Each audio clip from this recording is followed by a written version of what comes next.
हरे कृष्णा दोस्तों। आंवला नवमी की पुरानी कार्तिक माह के शुक्ल पक्ष की नवमी के दिन आंवला नवमी मनाई जाती है। इसे अक्षय नवमी भी कहा जाता है क्योंकि इस दिन किया गया कोई भी शुभ कार्य अक्षय फल देने वाला होता है, अर्थात उसके शुभ फल में कभी कमी नहीं आती। हमारे आयुर्वेद में आंवला को आयु और आरोग्यवर्धक कहा गया है।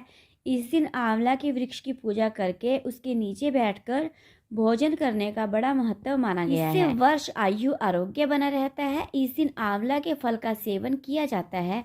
आइए जानते हैं आंवला नवमी से जुड़ी बातें, इसका महत्व और इस दिन किए जाने वाले उपायों के बारे में। आंवला नवमी का महत्व इसी बात से समझा जा सकता है कि इसी दिन द्वापर युग का आरंभ हुआ था, जिसमें स्वयं भगवान श्री कृष्ण ने जन्म लिया था। आंवला नवमी के दिन ही भगवान श्री कृष्ण ने वृंदावन गोकुल की गलियां छोड़कर मथुरा प्रस्थान किया था। संतान और पारिवारिक सुखों की प्राप्ति के लिए रखा जाता है व्रत।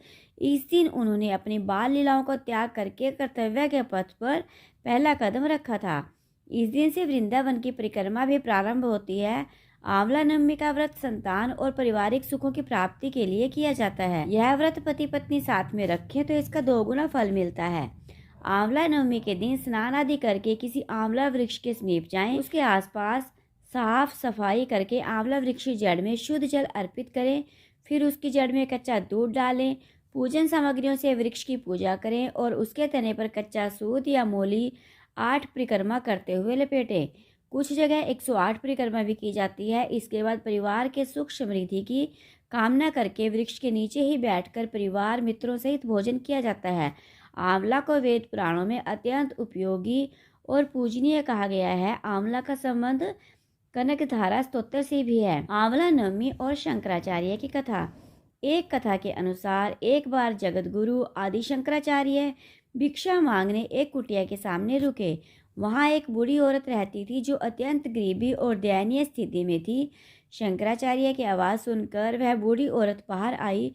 उसके हाथ में एक सूखा आंवला था। वह बोली, महात्मन, मेरे पास इस सूखे आंवले के सिवाय कुछ भी नहीं है जो आपको भिक्षा में दे सकूं। शंकराचार्य को उसकी स्थिति पर दया आ गई और उन्होंने उसी समय उसकी मदद करने का प्रण लिया।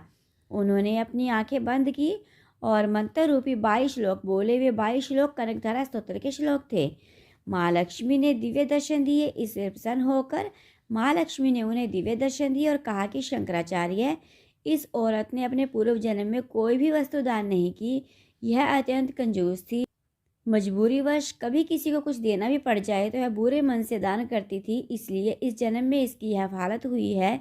यह अपने कर्मों का फल भोग रही है, इसलिए मैं इसकी कोई सहायता नहीं कर सकती। शंकराचार्य ने देवी लक्ष्मी की बात सुनकर कहा, हे महालक्ष्मी, इसने पूर्व जन्म में अवश्य दान धर्म नहीं किया है, लेकिन इस जन्म में इसने पूर्ण श्रद्धा से मुझे यह सूखा आंवला भेंट किया है। इसके घर में कुछ भी न होते हुए भी इसने मुझे यह सौंप दिया। इस समय इसके पास सबसे बड़ी पूंजी यही है। क्या इतना भेंट करना पर्याप्त नहीं है?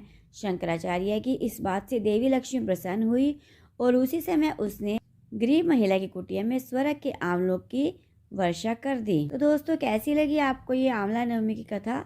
अगर अच्छी लगी तो प्लीज़ वीडियो को लाइक करें, चैनल को सब्सक्राइब करें, वीडियो को अपने सभी फ्रेंड्स के साथ शेयर करें और हर पल करें हरे कृष्ण कृष्ण कृष्ण हरे हरे, हरे राम राम राम हरे हरे।